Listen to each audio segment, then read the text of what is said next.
Good afternoon and welcome. My name is Joe Parsons. I serve as chair of the Agricultural Statistics Board here at NASS, and I'll be serving as your moderator for this session today. We're glad you're able to be with us. I have a few notes and reminders for everyone. We're going to offer closed captioning. It'll be available through the closed captioning button down there on the bottom. You should see it on a ribbon at the bottom of your screen in your webinar. Also, all of our sessions are going to be recorded and available on our website. It may take us a day to get them up there, but even the breakout sessions will be recorded as well, and we'll give links later on about that. If you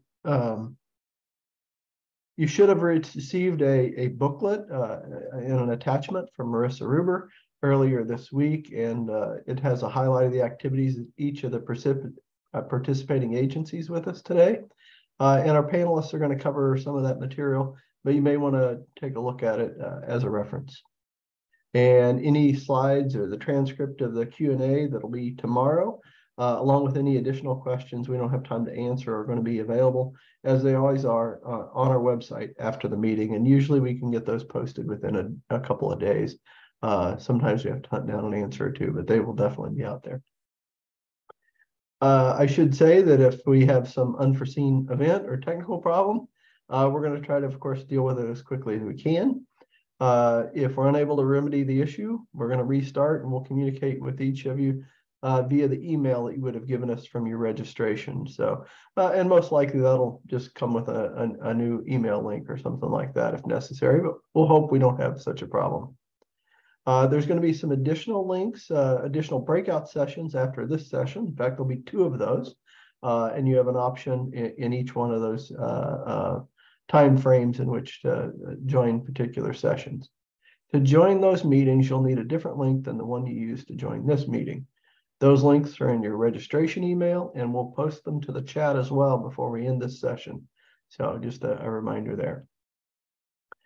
Speaking of questions, at the bottom of the screen on the ribbon, there's a Q&A button to post your questions that we'll pick up during the open forum tomorrow and answer. So you can avoid the rush. If you hear something in the discussion that you're going to hear today from our panelists and you want to pose a question, we won't take it up today, but it'll already be in the queue and ready to go for tomorrow.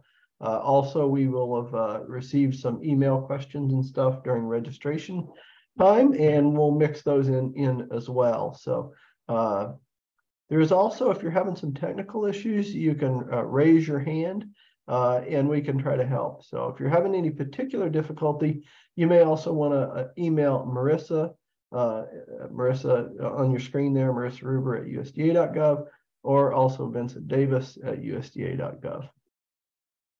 So we'll be trying to monitor all that sort of stuff as we go through the day. And we'll get underway. So let me describe a little bit of our agenda for today and also tomorrow. You'll hear from me for a couple minutes. We'll get underway in just a handful of minutes here with the agency updates. Those will last about 40 minutes, and then we'll take a brief break, which will end this particular call. And we'll start up with those new links for breakout session 1. I'll describe that a bit more in a moment. At about 2:55 after the hour, we'll have another short break. And then at 2:05, we'll start a second session. And then we'll conclude today at 3 p.m. Looking at tomorrow, that'll be the open forum. So, obviously, we want the opportunity to gather input from you, what you're thinking about, what questions you have, any roses or thorns you may have about being able to access data, or any other issues, anything that we can do to improve our programs. We want to hear about that. So be thinking about those, and we look forward to those questions.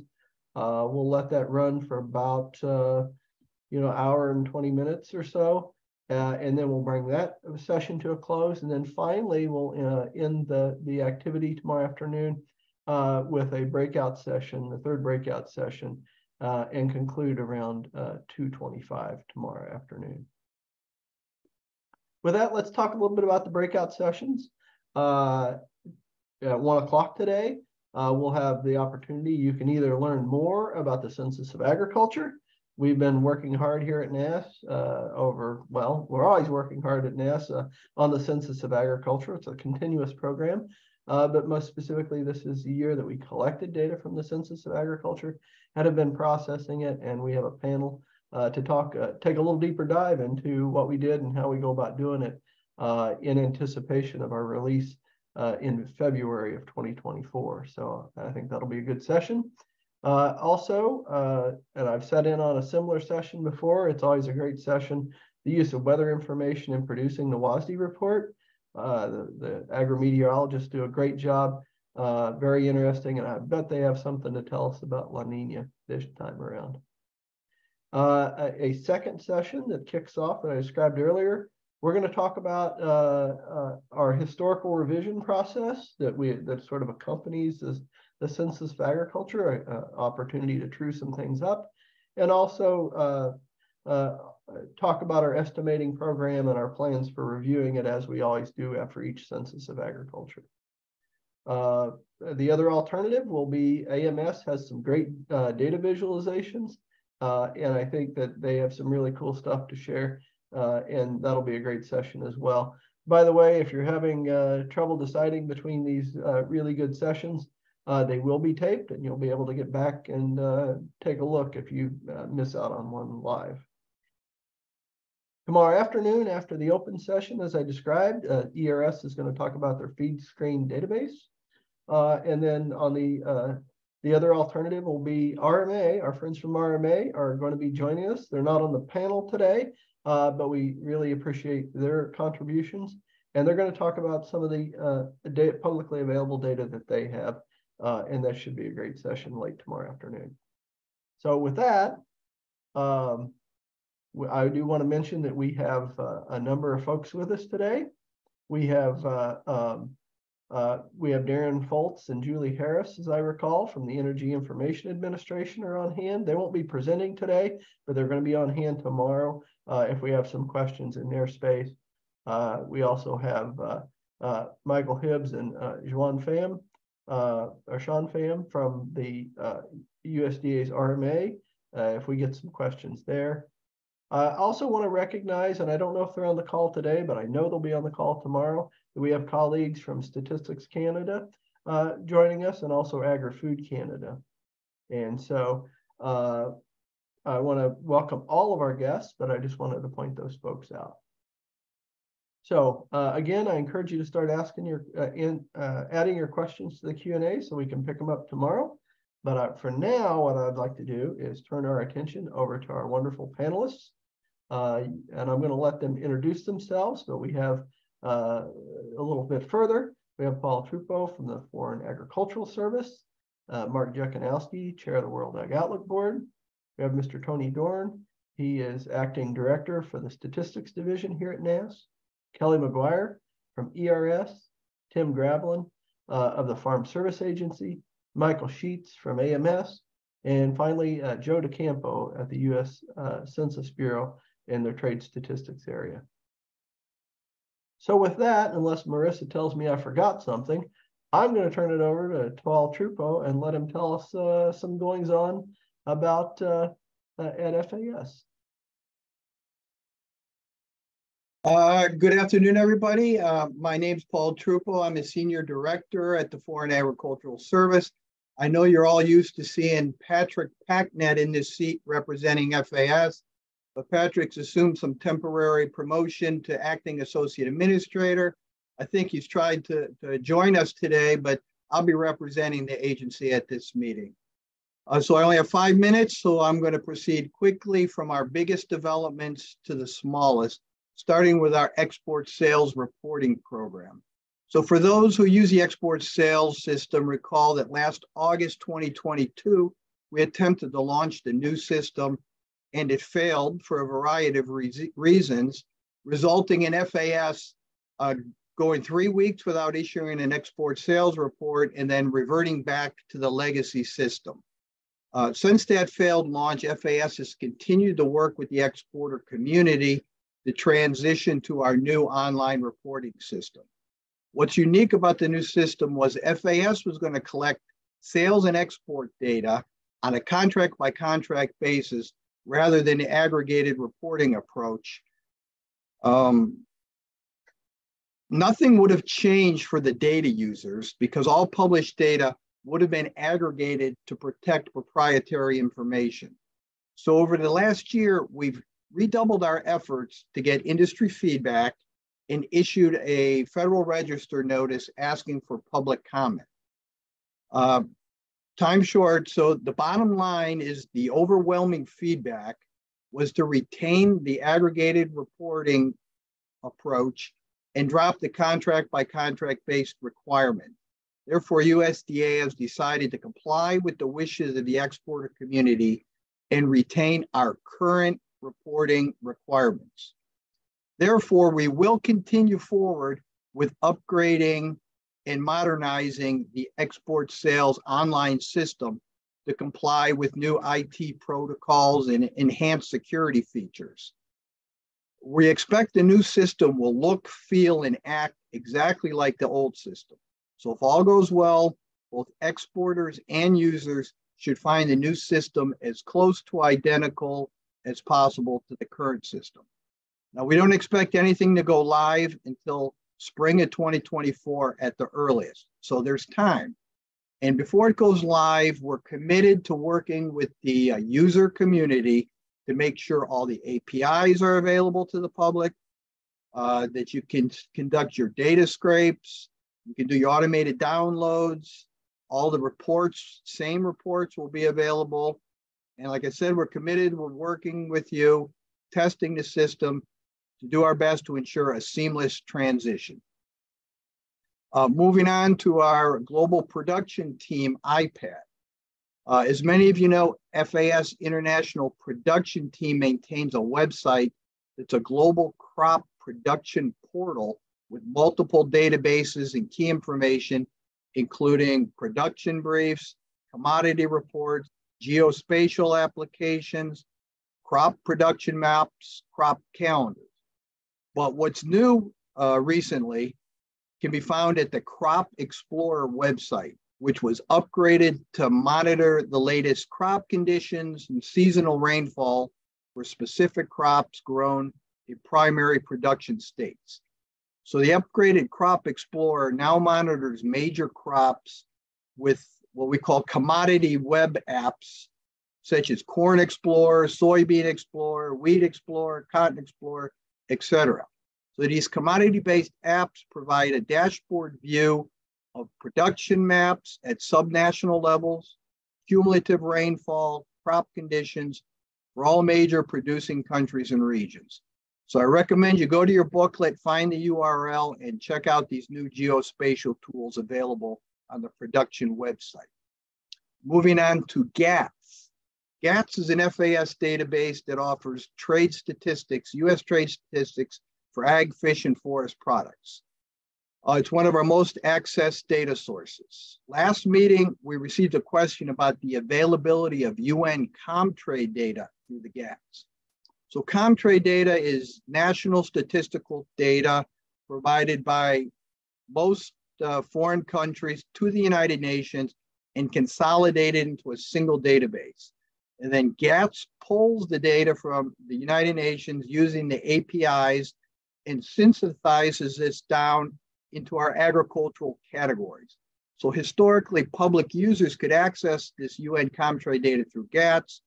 However, due to UN upgrading the Comtrade APIs, we shut the system down for several months, and we're very close to having it back up and available to the public. So we're currently testing the new system to check the integrity of the data. If all goes well, we anticipate deploying this data in the fall. And the good news is when we're back online, you'll be able to access the Comtrade data on a monthly basis, where previously it was only available on an annual basis. Quickly, our GAIN reports. GAIN is a database of foreign market reports submitted through the FAS Global Network of ag experts located in 98 countries, covering 177 countries. So last year we published 2,200 gain reports for web-based retrieval, which were downloaded 1.2 million times. And 26 of those public gain reports were from Ukraine since the war began, which details the effects of the war on trade, production, logistics, and input prices. And then lastly, since our last data users meeting, the 2022 export yearbook has been put up online. Again, you can find the URL at the booklet, and nothing to report new on our PS&D online database. So that's all I have for FAS at this time.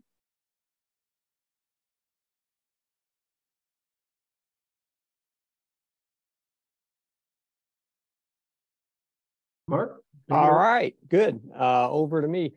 So my name is Mark Jekanowski, and I'm the chairman of the World Agricultural Outlook Board.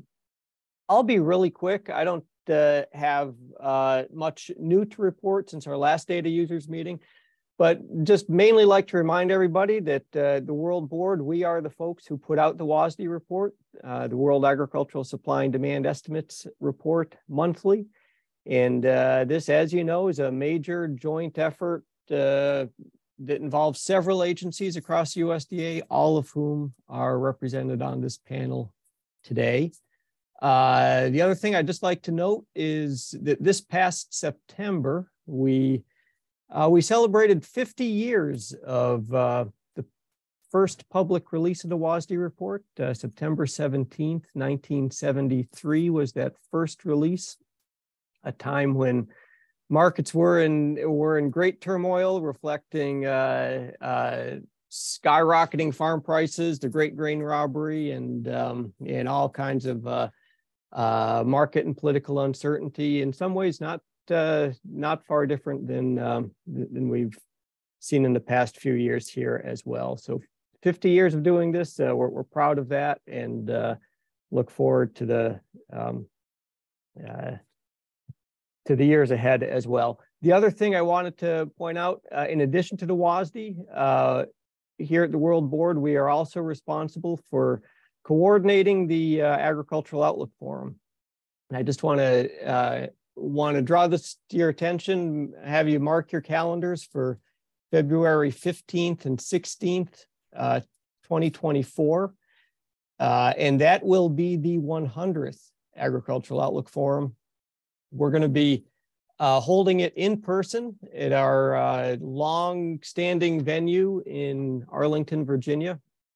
All of the sessions will be in person, and we will also be live streaming them. So during the pandemic, we learned a lot about hosting meetings virtually. So we've, starting last year, we've incorporated a virtual option along with the in-person option, and we'll continue that next year as well. So mark your calendars. We'll be opening registration soon, hopefully by the end of this month, and we'll get more information out soon also regarding the agenda and the speakers that we're inviting. So that's all I have. Glad to be here today. Look forward to the Q&A tomorrow, and I will turn it over to the next speaker.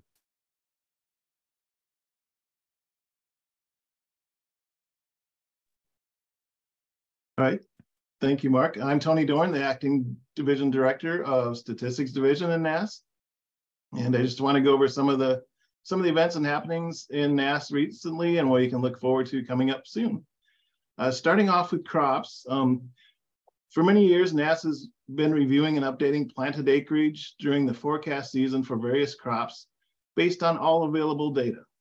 Beginning in 2024, NASS will again enhance the schedule primarily due to the earlier reporting and processing of the FSA certified acreage information in recent years.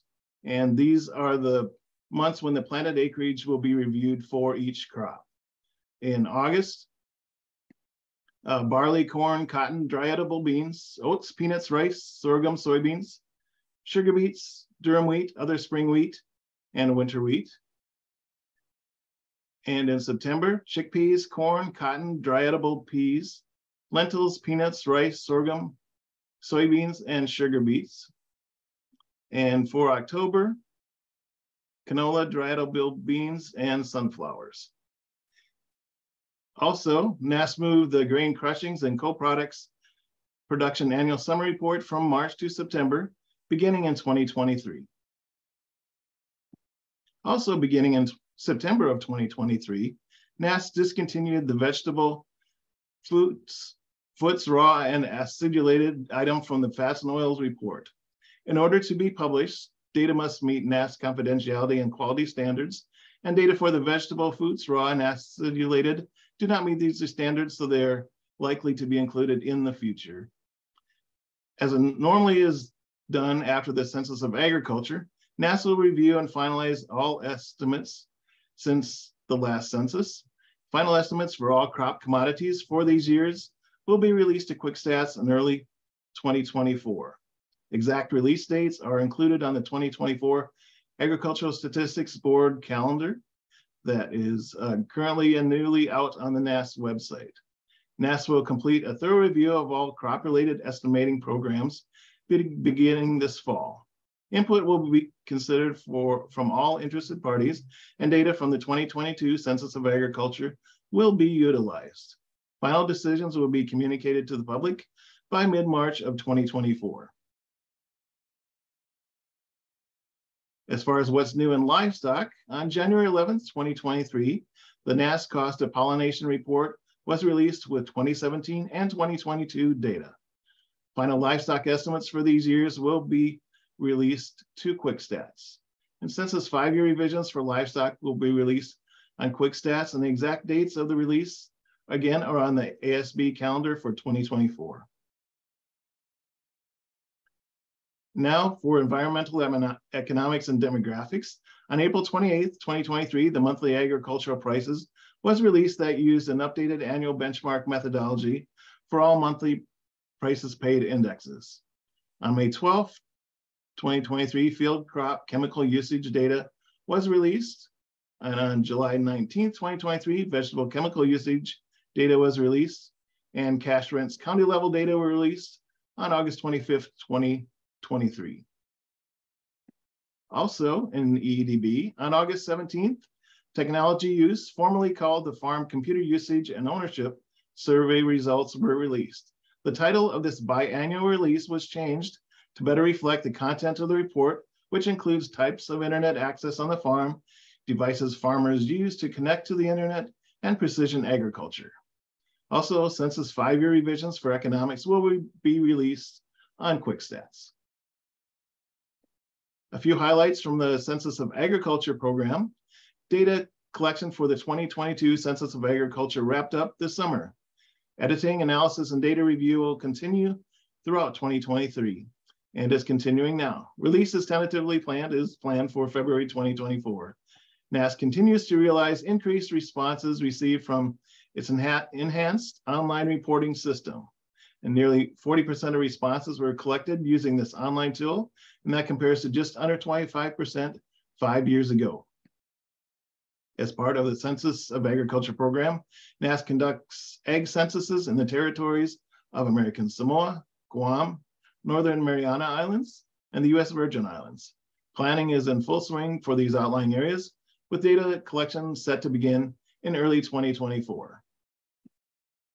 Also, 2 special studies, which are follow-ons, are planned for the fiscal year 2024. That includes the 2023 Irrigation and Water Management Survey and the 2023 Census of Aquaculture. The 2023 Irrigation and Water Management Survey is an integral part of the Census of Agriculture and is conducted every 5 years. The other special study is the 2023 Census of Aquaculture.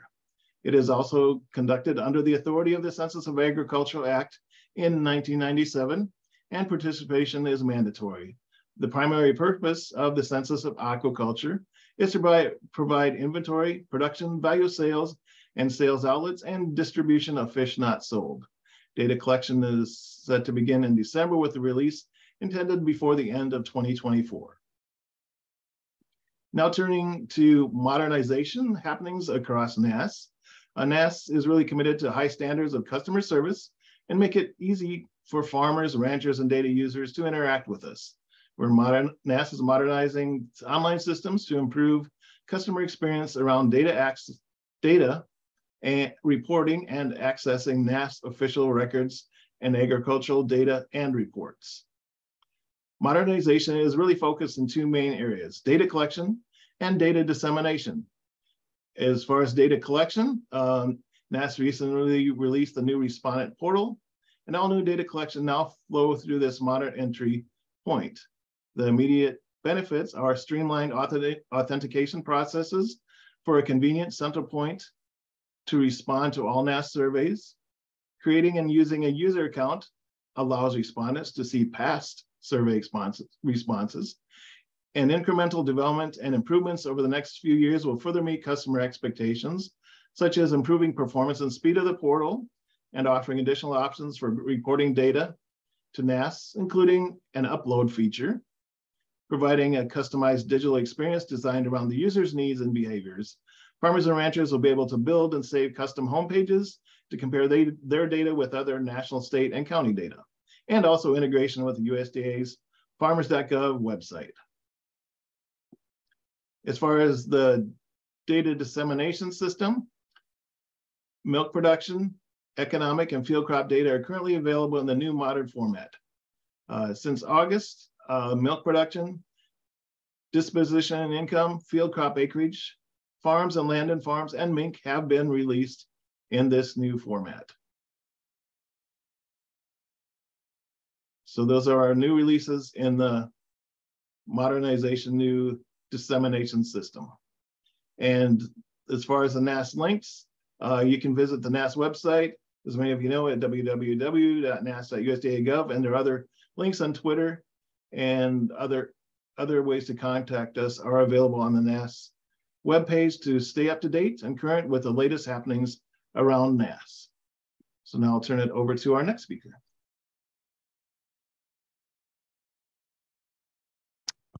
Thank you, Tony. My name is Kelly McGuire. I am the Assistant Administrator at USDA's Economic Research Service. I also serve as the agency's Chief Data Officer, and I'm happy to talk to you about some of the activities that have been going on at ERS over the last 6 to 12 months.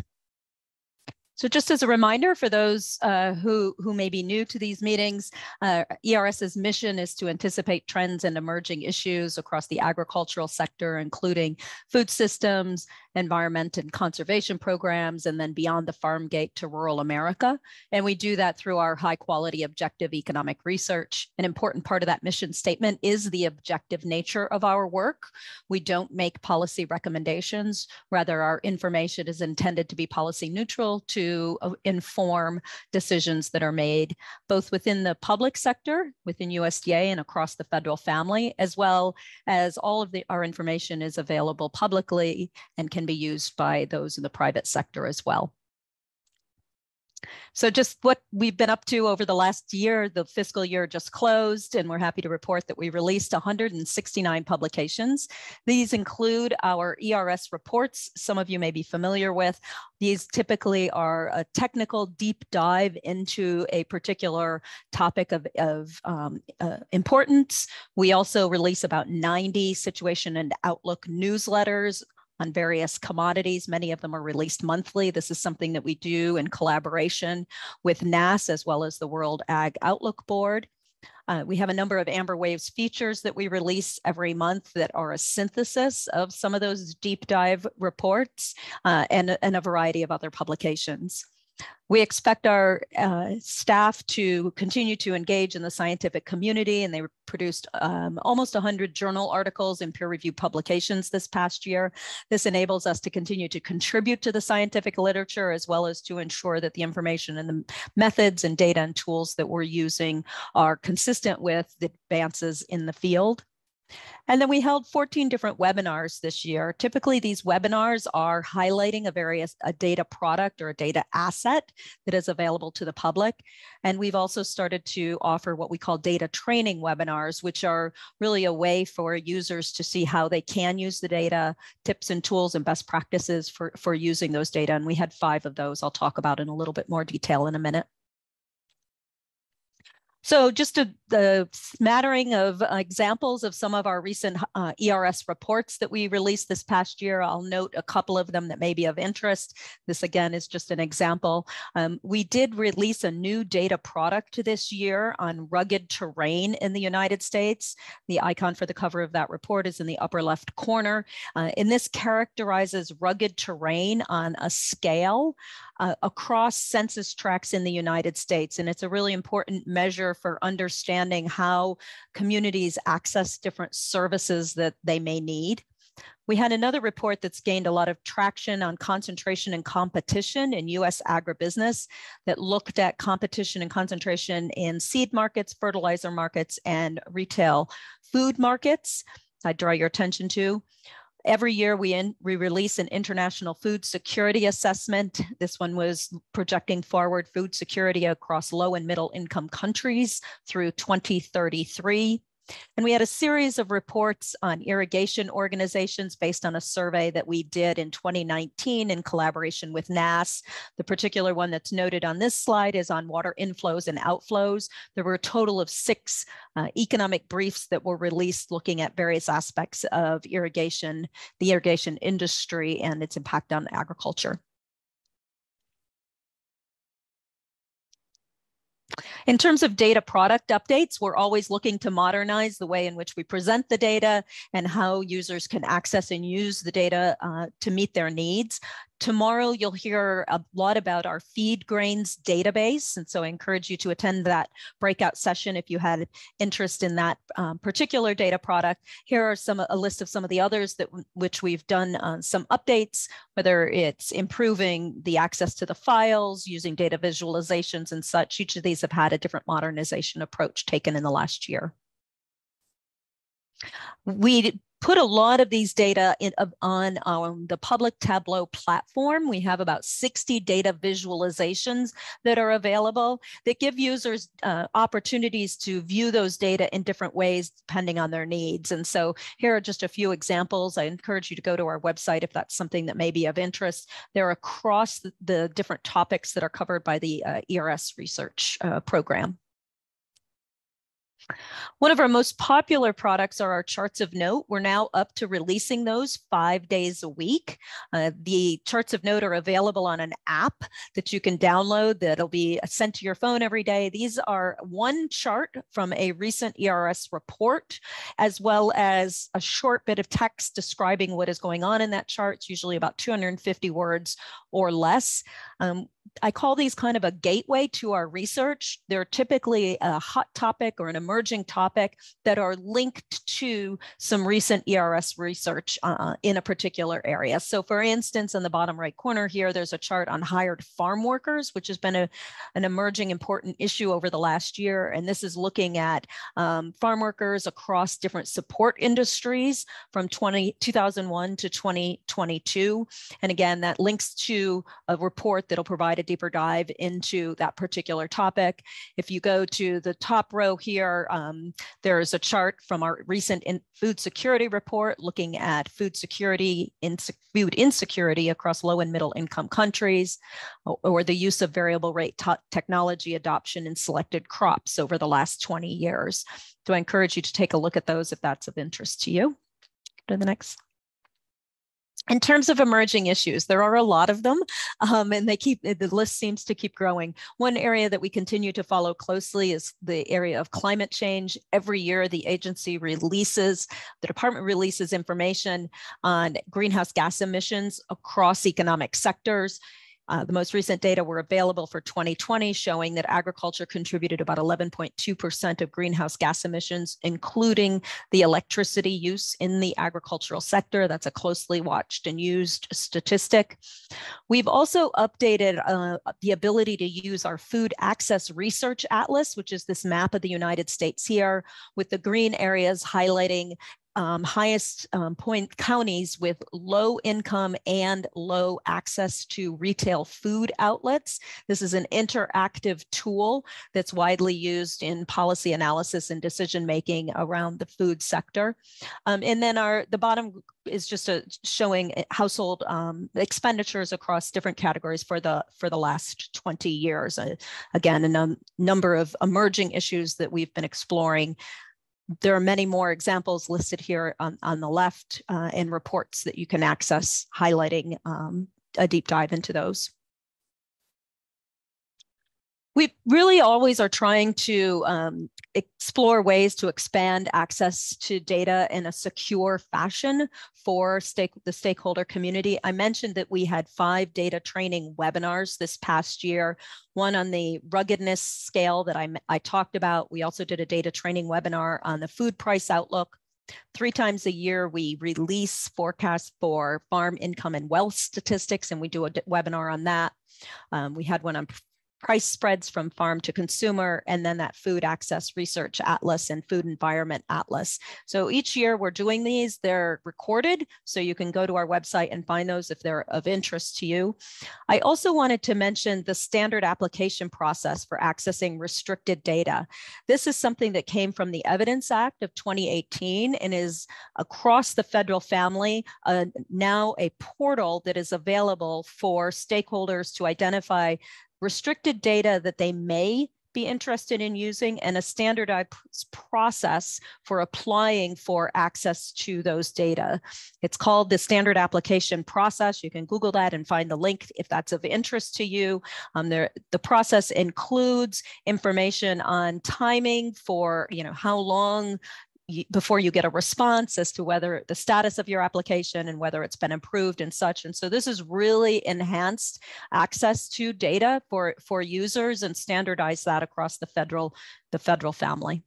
We also had a partnership with the Robert Wood Johnson Foundation, where we invested about $1.4 million in grants at improving equitability and healthy food access using our extensive consumer food data system. And so we'll have a lot of research that will be forthcoming out of that particular investment.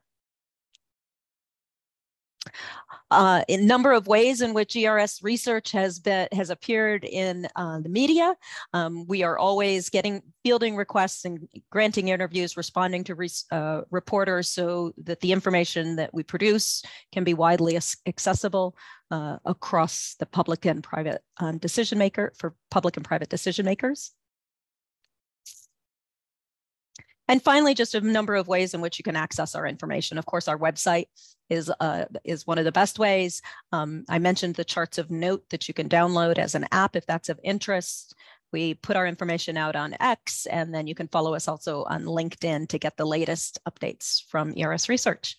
So thank you very much. I look forward to the rest of these meetings, and I'll turn it over to the next speaker. Hi, thank you, Kelly. I'm Tim Gravlin. I'm the Acting Data and Analytics Officer for the Farm Service Agency. Farm Service Agency is glad to be invited and happy to be here, so thank you, NASS, for that. It's October, which we know is the beginning of the new fiscal year, so happy 2024 to everyone. October is also a special time at the Farm Service Agency. In the first 2 weeks of October every year, we make an enormous investment in, the lives of American farmers and ranchers, and also in the rural economy.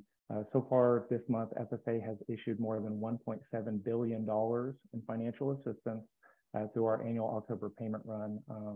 That encompasses the Conservation Reserve Program, CRP, and the Agricultural Risk Coverage Price Loss Coverage Program, ARC-PLC. This includes assistance to more than 600,000 producers and covers more than 20 million acres of land in these programs. Climate change and the investments that USDA is making through our conservation programs is a priority for this administration. Wanted to share my screen quickly and show you some results that we had on those October payment runs.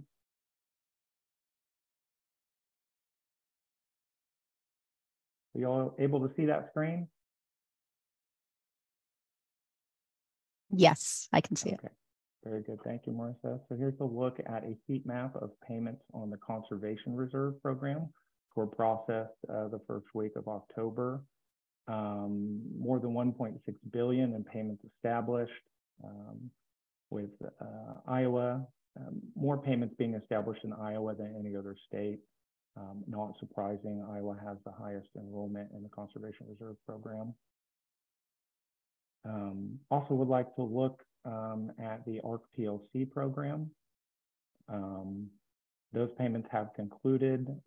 More than $240 million in payments have been established through the ARC PLC, with more money going to the state of Kansas and Texas than any other states on those programs. Next, I wanted to talk about some programs that Mike Walther from FSA announced in the spring at the conference in April. These are some programs that have open signups. Producers can sign up for these now. The first is the Milk Loss Program.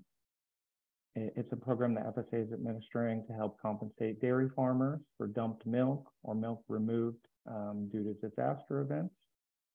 The application deadline on that Milk Loss Program has just been extended, and it is open through the end of October. So it's October 30th, actually, of the end of this month.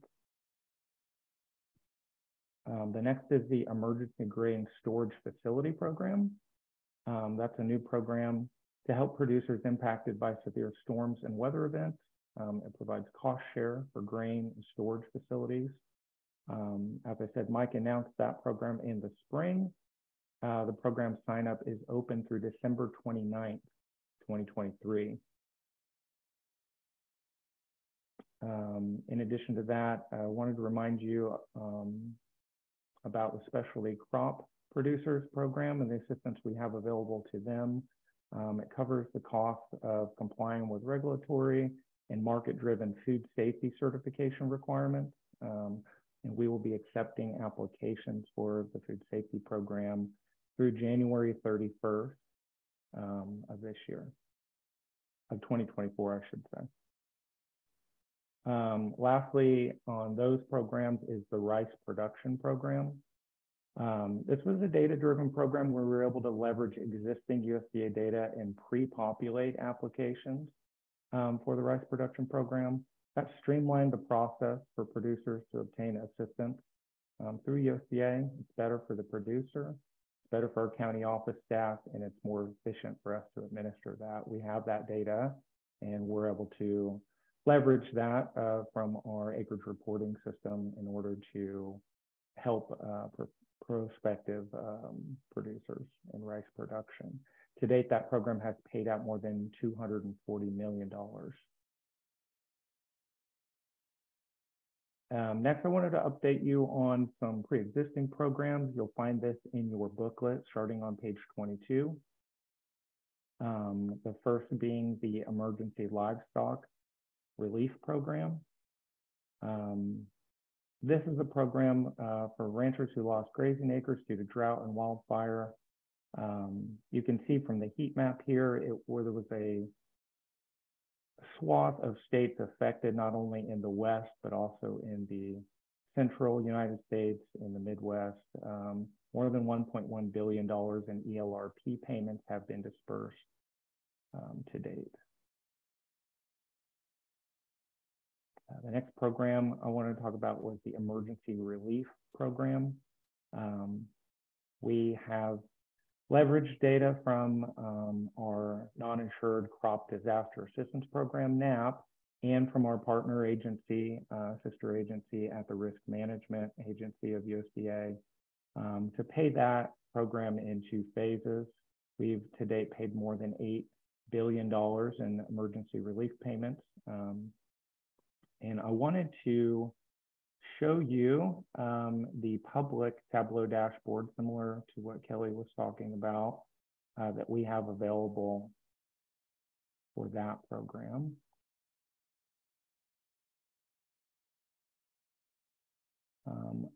If you go on fsa.usda.gov under the Emergency Relief Program, We have a public Tableau dashboard hosted out here that you can interact with.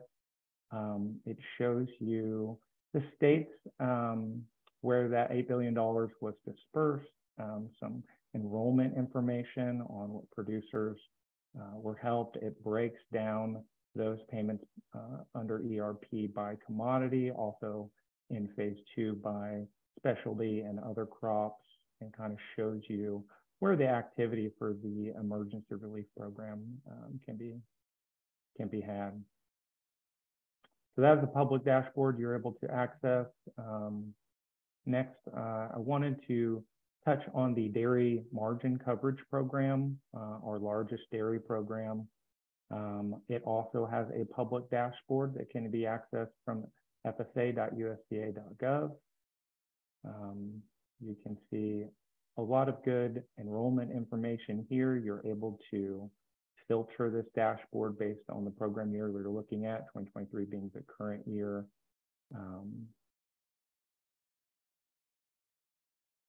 And it shows you payments by state. It also shows you a lot of good enrollment information. We would like to partner with NASS. You might see down here that we're using your licensed dairy operation data set from 2018. We'd like to get that updated if you guys have an update to that. So look forward to working with you all on that. Some of the feedback that we received, I think, was from Rachel Berry, and the April meeting was around our dairy margin coverage decision tool. A user from this data community asked about the frequency of updates to the price forecast and the other data on the decision tool. Happy to let you know that we have worked on that, and updates are now regularly occurring for the DMC decision tool. You can see this was last updated yesterday. So shows you rates and projections of payments for the dairy margin coverage program. And then as far as seeing actual payments issued, this public dashboard can help you get that information as well. So we're committed at FSA to developing these public dashboards and getting transparency to our farm programs. And so just want to thank NASS for having us today and turn over to our next speaker.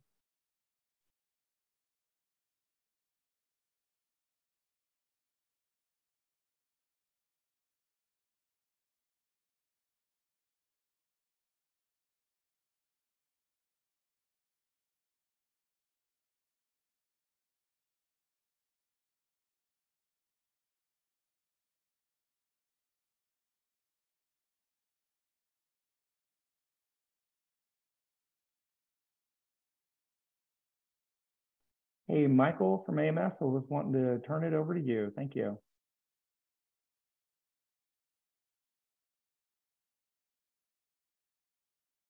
Sounds like you might be having a little bit of trouble hearing. I tell you what, while Marissa, I don't know if you can do anything in that regard, but while that's going on, maybe we can bounce down and pick up Joe. Joe? Yep, right here. Good afternoon, everyone. I am Joseph DeCampo with the U.S. Census Bureau. As always, I'd like to thank our colleagues at the USDA for inviting us to be a part of this event. I'm the section supervisor over foods and textiles in the International Trade Indicator Microanalysis branch of the Economic Indicators Division.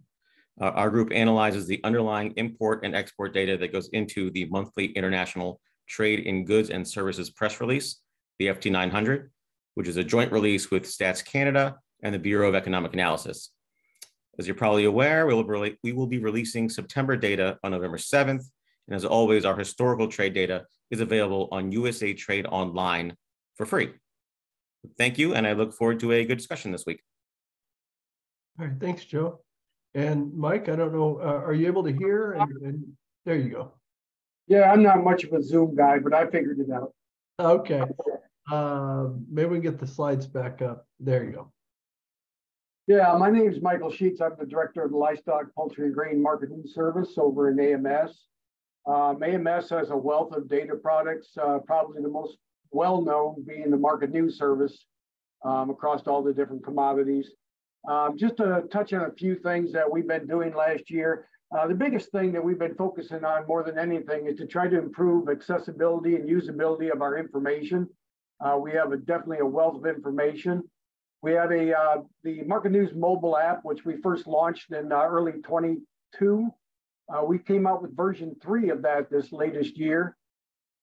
That has given the power of market information in the hands of the producers. Right now, we've got nearly 15,000 downloads of that app, and it's highly used out there right now. Here again, it's putting market information into the hands of the people that use it, most current information. So we're really proud of the access to that. The 2018 Farm Bill, 2018 Farm Bill provided money to AMS to conduct increased organic data information. We've been working over the past year and a half on trying to collect and expand the amount of organic data products that we produce. We've made inroads in a number of areas. Hopefully a lot of that you'll start seeing in 2024 in a lot of our reports, particularly in the areas of things like feedstuffs and those areas, which I know both the livestock, poultry, and dairy industries, they need more of that information. They've indicated that to us. So, and then the last thing we've been trying to do in order to provide improved access to our information would be dashboards. I call them dynamic data visualizations. We've been putting out static data presentations for 100-something years. We've now switched and started moving more to these data visualizations. The cattle contracts library pilot, which was launched in January of this year, that's probably one of our primary examples of what we can do with data visualizations as an actual report. It's an actual dynamic report rather than a static version, which if those of you who remember when we first launched that, it wasn't a static format. Now it's accessible in a dynamic version where people can interact with that information. That was set to be running out of funding at the end of September. But it is now going to be extended with additional funding than that through for the foreseeable future. The second thing, which we're going to have a breakout session overview on, is the livestock auction dashboard. That's a new product that we have that collects information across the United States for all the auction information that we're covering on livestock, particularly cattle, sheep, and goats.